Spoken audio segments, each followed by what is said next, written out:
សព្រឹកព្រៃដកក្បែរមាត់ច្រាំងពណ៌ខៀវខ្ចីដោយសមរងស្រី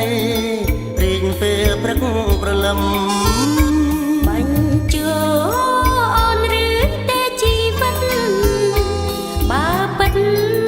ម្លេះសំអូនសង្ឃឹមអូនខ្លាចដោយផ្កាយឆ្ងាយសន្លឹមពីមកសង្ឃឹម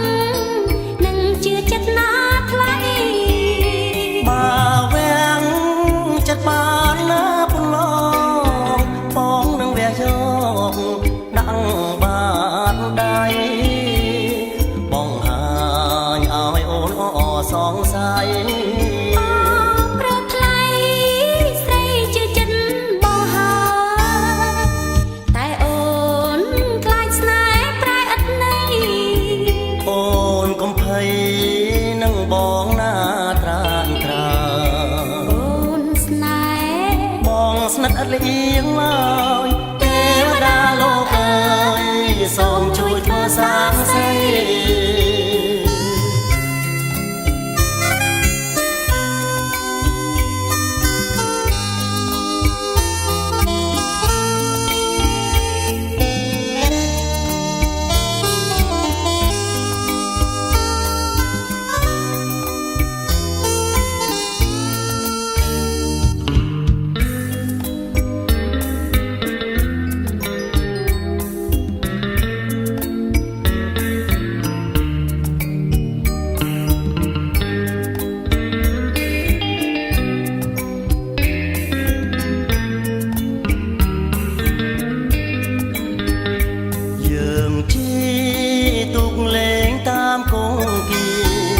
យើងនាំគ្នាគយគុណសព្រឹកព្រៃដកក្បែរមាត់ច្រាំងពណ៌ខៀវខ្ចីដោយសមរងស្រីរីងពេលព្រឹកព្រលឹមបាញ់ជើអូនឬតែជីវិតបើពិត